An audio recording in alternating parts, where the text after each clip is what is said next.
xam nga damay fàttali sénégalais ne ci affaire Petro-Tim déjà ñun envoyé nañu sommation interpellative.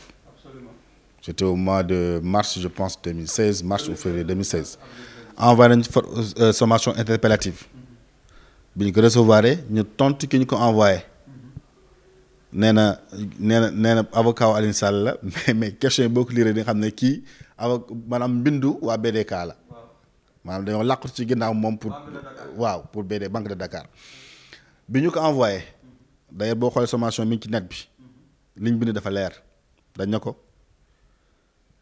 pour bañ a tontu question par question parce que li mu bëggoon xam nañ ko ñu ne ko pour defal ko yombalal ko ne ko lépp loo xam ne waxoon nañ ko te mu génn ci presse écrite te mu génn ci internet te mu génn ci presse parlée presse également visuelle presse bi yëpp lépp loo xam ne waxoon nañ ko jëm ci wàllu BDK jëm ci wàllu Petro-Tim on maintient tout xanaa yombalal nañ ko. yan ngeen waxoon ni que. xaaral donc nañu ko yombal maanaam on maintient tout donc moom moo ci war a som pour dem devant le juge. def ko ba mu gis ne par exemple am na ñeneen ñu si dugg mu xam ne peut-être yaakaar na ne mi ngi commencé ëppi loxo muy naa porter plainte ñu ne ko bi nga porter plainte fa la gën a neexee parce que déjà ñun li ñu waxoon ci contrat yi nag yow tu es impliqué tu es dedans on maintient ça li ñu la woon également que Franck Timis sa patron la on maintient ça li maanaam lépp lu parce que li ñu joxoon bari na lépp loo xam ne waxoon nañ ko jusqu'à présent on maintient ça ñu ko mieux le président de la République dispose moo yor na rapport moom IGE sur Petrosen buy étaler naka nañ joxe condition naka nañ joxe ñaar bloc bu Kayar ak bu Saint-Louis mooy naka nañ ko joxe Petro-Tim ñu ne ko pour Sénégalais xam ne ñoo bokk réew mi pour que Sénégalais xam li dëgg bi fan la féete pour que mën a nekk ngeen wax rek ñun ñu wax président public bi nga xam ne mooy gardien de la constitution moom na génnee rapport Petrosen bi ci Petro-Tim publier ko maanaam déclassifier ko parce que histoire kat amoon na fi bu ñu fàtte ne bi coow amee ci wàllu chantier de Thiès en 2004 yàlla def moom moo nekkoon premier ministre le président Macky Sall bi président Abdoulaye Wade di déclassifier rapport chantier de Thiès moom moo ko annoncé woon ca Méridien première chose yàlla defaat en 2012 bi IGE defee rapport ci ARTP mooy ca xaalis bi jóge woon ca Sonatel ñu naan séddoo dañ ko séddoowuñu ko 2 milliards la je pense bi coow la amee ba ma rappelle un professeur Abdoulaye Sakho génnewoon benn livre bu ñu tuddee woon ma part de vérité IGE ne ñoom dañ leen a xosi na président public déclassifier rapport bi yàlla def président public boobu président Macky Sall la woon mu déclassifier rapport IGE bi sénégalais xam li la moo ci dëgg ku nekk def sa opinion lii tam am na ñun nee nañ ko monsieur le président public ci sa portable am na un rapport de l'IGE sur Petrosen sur Petro-Tim bi wax exactement naka lañu joxe de façon illégale moi je pèse mes mots de façon illégale les contrats pour bloc Saint-Louis ak bloc Kayar mais loolu génnee ko nga déclassifier ko sur la place publique sénégalais yi xam dëgg fa la féete mais ba léegi defuñu ko tontuwuñu ko defuñu ko te dañ ko war a def mais li ñu choisir mooy dem devant le juge mu leen ay gongo nañ ci dem mais li ci xaw a tey xel mooy depuis octobre la je pense octobre nañ def seen waaw la ñu wax nañ porter plainte mais ñu ci mois d'avril je pense que nag nit ki boo porter plainte wax dëgg yàlla soo porter plainte devant le juge nga ne yow dañoo sosal nga ne yow li ñu wax ni diffusion de fausse nouvelle la nga ne yow nit ñi dañoo booloo pour dal sa kaw maanaam wala pour diffamer la nga ne yow sa der yàqu na wax dëgg yàlla boo dee gor boo dee nit koo xam ne nit ku am conviction boo dee nit koo xam ne nit ku am nga gëm-gëm boo dee nit koo xam ne yow bëgg nga bàyyil der bu rafet say doom boo dee bëgg nga say askan di la xool boo la xoolee siggi bu dossier bi naree traîner nga taxaw fëgg table bi na monsieur le procureur kat bëgg naa dossier bi yëngatu mais dara defoo ci dara yaakaar ne tekkaaral bi nga xam ne nit ñi am nañ ko ak ragal la doo ak ragal de parce que nee naa ko encore une fois ou même au waxuma sax Sénégal mais au niveau international dina am ay initiative yoo xam ne initiative citoyenne la ñoo xam ne dinañ def ay plainte bu demul sax fi mu nekk nii au niveau des instances pour que cette question de pétrole là ñu élucider ko mais ñoom seen stratégie boo xoolee fi mu nekk nii dañu bëgg a amener vers l'exploitation un débat vers l'exploitation bëgg ñu amener un débat vers la commercialisation bëgg ñu indi un débat vers la production loolu mooy seen stratégie parce que fàttalikul ci lañ créé COS-Petrogaz ci loo xam ne COS-Petrogaz comme disait l'autre tout ce qui se fait sans moi est fait contre moi yow mën a créer une structure bu tudd COS-Petrogaz te amul benn membre société civile bu fa nekk te yow nga ne yow bëgguloo pétrole bi doon une malédiction te yow fi ñuy waxtaanee stratégiquement les questions stratégiques du pétrole nga ne citoyen bi du fa nekk nga ne yow du fa nekk maanaam ay institutionnels ñoo fay nekk loolu mooy COS-Petrogaz teg ci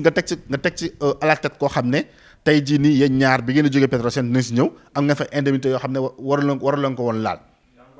dinañ si ñëwaat encore une fois teg ci également COS-Petrogaz amul personnalité juridique COS-Petrogaz amul autonomie financière COS-Petrogaz on n'a pas choisi le secrétaire permanent sous appel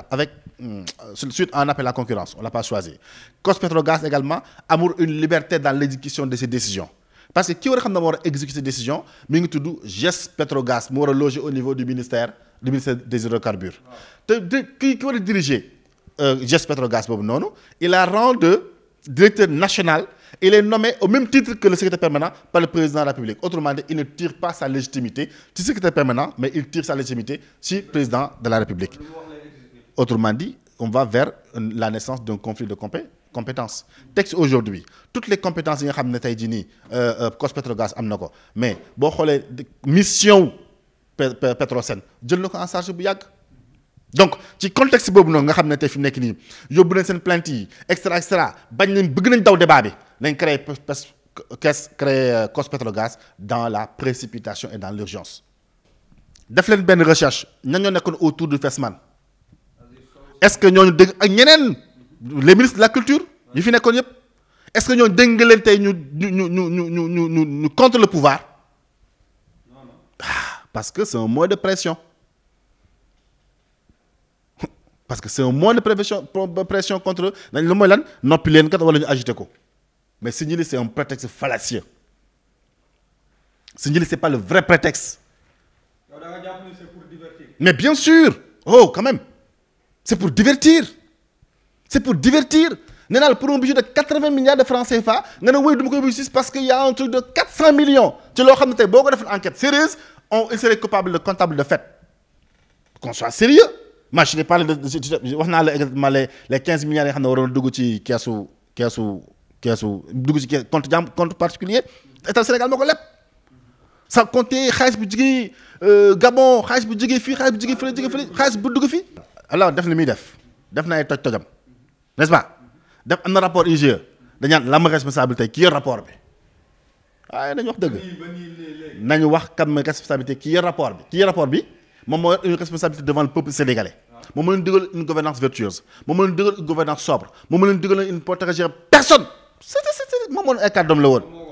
et je ne protégeais personne donc le fait qu'il avance qu'il va protéger Sindiély day trahir également ça ses paroles donc moom c'est le premier responsable c'est le président de la République actuelle c'est le premier responsable et qu'il doit amener ce dossier-là devant le juge et d'autres dossiers c'est-à-dire que je préfère toujours rester sur le principe pour wax ak sénégalais li nga xam ne moo war a nekk ak li nga xam ne moom lañ def ak li nga xam ne moom moo am loolu laay wax. argument yi ñu wax ne ay 400 millions bëgguma tëj Sindiély loolu c'est des arguments fallacieux loolu waxu ko daan ci sareet la je pèse mes mots encore une fois waxu ko daan ci sareet la. parce que nee naa encore une fois am na koo xam ne tey jël nañ xaalis dugal ci compte am autour de 15 milliards de francs CFA kooku il n'est pas inquiété tey mi ngi toog naan ay lekk ay ginaaram. c'est un problème de fond je préfère ne pas le dire c'est un problème de fond non bu loolu dëgg kon xam nga ne kon yóbbu nañu devant juge bi yàgg les dossiers qui sont sur la table du président de la République j'étais cité tout à l'heure wax naa la ko sànq nee naa la IGE am na ay rapports yi muy publier chaque année et ça le président de la République publié wu ko mooy rapport 2016 bi mi ngi ci table am na ko génnee moo tax quand on parle du dessus du coude etc. tout est important mais il y a plus important tout est important que moom ñu jël ko yóbbu ko tout est important dossier coude ak dossier tout est important je dis encore une fois mais je dis ñoom de façon du point de vue politique mën nañ ne dugal waa ji kaso après garantir ko liberté provisoire day problème ci ñoom mais donc il y a plus important il y a les dossiers qui sont là je t'ai parlé des 480 15 milliards de francs CFA achat irrégulier de carburant yoo xam ne Sénégal la jënd ko au niveau de APL chez le fournisseur APL. Je te parle également de plusieurs dossiers qui sont là donc yooyu lañ soxla ci yooyu lañ bëgg di président de la République yooyu génne ñu ci. wax naa ko waxaat ko encore une fois dañ des principe bi bu ñu des principe bi rek jum ci yu bari gis nga ni ñuy exécuter dépense publique dafa am ay normes maanaam ni ñuy exécuter dépense normale ak li ñuy wax dépense d'exception. Dépense normale doo ko exécuter yow mi nekk ordinateur tu es responsable dafa am ordinateur am administrateur am comptable mu am benn principe bu am solo mu ñuy wax le principe de la séparation des ordinateurs et des comptables maanaam ki nga xam ne mooy décaisser ki nga xam ne mooy ordonné pour ñu fay muy ordinateur bi ak ki nga xam ne moom mooy décaisser seen fonction dañu koy séparé parce que dañuy bañ foofu moom détournement parce que détournement mooy ki nga xam ne dafay jël xaalis kooku mooy détournement attention yor jël xaalis détourné donc bu dee fonctionnement normal que l'ordinateur moom mun na am responsabilité chaîne d'exécution de la dépense publique mais lii nii affaire u mairie de Dakar bi nii registre d'avance la li ñuy wax caisse d'avance mais registre d'avance c'est une des formes d'exception de l'exécution de la dépense publique maanaam comme ni ko les dépenses payées sans ordonnance préalable nekkee comme ni ko fonds politique nekkee comme ni ko li ñuy wax les fonds d'avance à régulariser nekkee noonu la ko registre d'avance noonu la ko caisse d'avance nekkee rappelle-toi li ma wax sànq nee naa la boo exécute dépense normalement ñaari fonction dañ koy séparer mooy ordinateur ak comptable mais bu fekkente ne yow tu es gestionnaire de caisse d'avance tu es régisseur d'avance tu es à la fois tu es personnellement et pécuniairement responsable parce que da ngay cumuler les deux fonctions d'ordinateur et de comptable maanaam yow ordonné pour ñu fay yow yaay décaissé également pour ñu fay caisse d'avance ki koy gérer kooku mooy personnellement et pécuniairement responsable yow tey su ma jëloon xaalis 100 millions dénk la ko nga jël 100 millions jox ko sa caméraman bi mu nekk caisse d'avance laa wax de sama yoon nekk ko ci caméraman bi yow la laaj xaalis bi parce que tu es personnellement et pécuniairement responsable loolu laa du wax mais non loolu moo ñu poussé à nous poser la question ci responsabilité des uns et des autres maanaam chaîne de responsabilité bi est-ce que monsieur Khalifa Sall est ordinateur dans cette affaire-là est-ce que c'est le DAF qui est ordinateur dans cette affaire-là est-ce que monsieur Khalifa Sall est le gestionnaire de la caisse est-ce que c'est le DAF qui est le gestionnaire de la caisse en tout cas bi ñu xoolee événement yi ni muy demee ak documents yi xam ne ñu koy lire ci internet bi nii moi j'ai pas vu nulle part où on a dit que c'est monsieur le maire je dis le maire je ne peux pas citer le nom c'est monsieur le maire qui est gestionnaire de la caisse on dit que c'est le DAF qui est le gestionnaire de la caisse et rappelle-toi du principe mo sànq dama ne la caisse d'avance qui est responsable mooy ki ko gérer personnellement et pécuniairement on reste sur les principes du ma ne kii la du ma ne kii la man dama la principe bi mooy lii la loi bi wax lii la yoon bi wax maintenant que ñu extrapoler ci fonds politique que ñu extrapoler également ci leneen kooku mun naa ay débat sémantique la mais li ci gën a am solo mooy caisse d'avance ki koy gérer moom mooy personnellement et pécuniairement responsable moom beneen affaire boo xam tamit bon xawoon na ma jaaxal trop parce que document yi ma gis sur le net ñu ne ay PV de réception la bi ma visionné benn vidéo boo xam ne c'est Natango je pense Dakaractu ñoo ko publié woon à la 28e minute dafa ne le procureur dafa ne le PV a été co-signé par 3 personnes ak monsieur le maire Khalifa Sall moi j'ai pas vu là où monsieur le maire a co-signé ci document yi ma gis donc foofu également mën nañu clarifier moo tax ma ne encore une fois procès sur les principes caisse d'avance muy registre d'avance ki koy gérer moom mooy personnellement et pécuniairement responsable et nullement on nous a dit que c'est le maire de Dakar qui gérait la caisse d'avance on est d'accord là-dessus benn fan bi mooy de bu dee fekk nañu wër ay caisse rek mais am na benn fonds boo xam ne c'est un fonds de 1 milliard 150 millions de francs CFA boo xam ne par décret 2012 732 mais jëloon nañu ko pour alimenter la police nationale du Miem Darfour bah ouais donc est-ce que war nañu ko xoolaat dama ne la référence laa la jox dama la par décret 2012 732 on a mis en place un fonds d'avance bokkul ak fonds de ñoo bokk règle mais la seule différence mooy lan fonds d'avance à régulariser du dépasse 6 mois dama leen en 2012 on a alimenté ce fonds là pour la police nationale bi mu dem Darfour donc fonds également est-ce que waruñu ko xool donc il y a autant de fonds yoo xam ne tey Sénégal tey waroon nañ dem dans ah bon je sais pas solution bi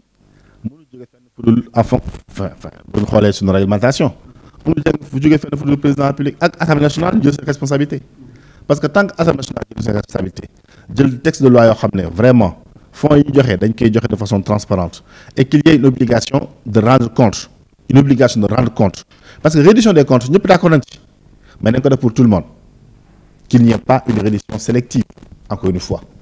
donc transparence bonne gouvernance dafa am ay principe transparence ci la bokk obligation de rendre compte ci la bokk ñu wax accountability donc principe yooyu noonu bu xasee ba am il faut impérativement que ñu ñemee ko dem ci jusqu'au bout le président public doit rendre compte de sa gestion bien sûr que ce soit le premier ministre que ce soit le président Assemblée nationale mais c'est pire encore Assemblée nationale c'est une catastrophe bientôt sera au conseil des collectivités locales le conseil économique également c'est une catastrophe et ils doivent rendre compte ñoom ñëpp doivent rendre compte donc solution bi mi ngi dem ci Assemblée nationale jël ses responsabilités mais je ne pense pas que Assemblée nationale bi dina ko def mais il faut que Assemblée nationale jël ses responsabilités ba nga xam ne dinañ mën a auditionner ñi nga xam ne ñooy gérer xaalis et puis ñu respecter également les textes yi nga xam ne UEMOA moo ko def parce que UEMOA depuis 2012 ñu ngi exiger qu'il y ait une publication de façon trimestrielle des rapports sur l'exécution des dépenses des ministères mais jusqu'à présent y a rien en tout cas le peuple n'a rien. justement loolu bi wax c'est-à-dire que.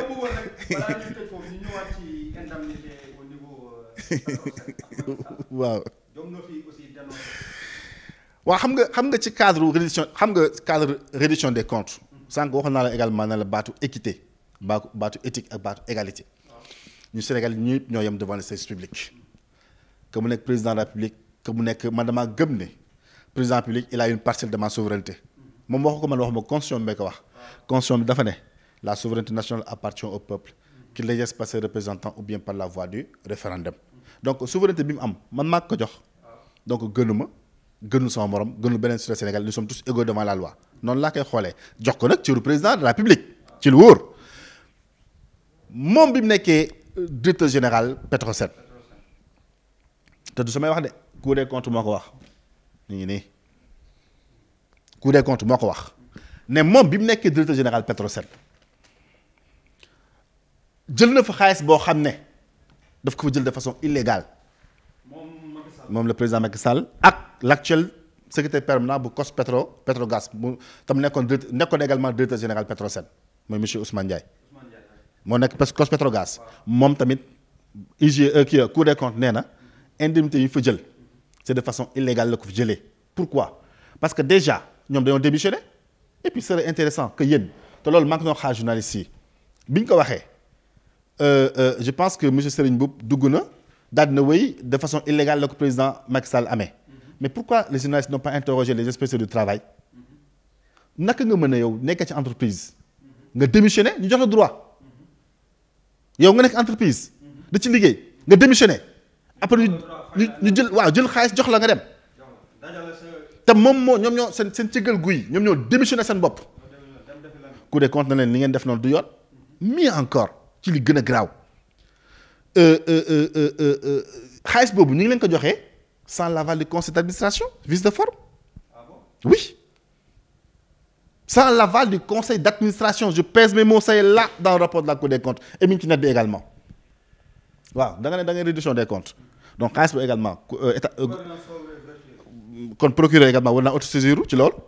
parce que indice la bëgg ça c'est un indice rapport la mi ngi nii public c'est un indice donc le procureur doit autosaisir ci loolu demander président public ak monsieur Ousmane Ndiaye xaalis bi ngeen jëloon lu tax ngeen jël ko woo également l'ancien président du conseil d'administration bu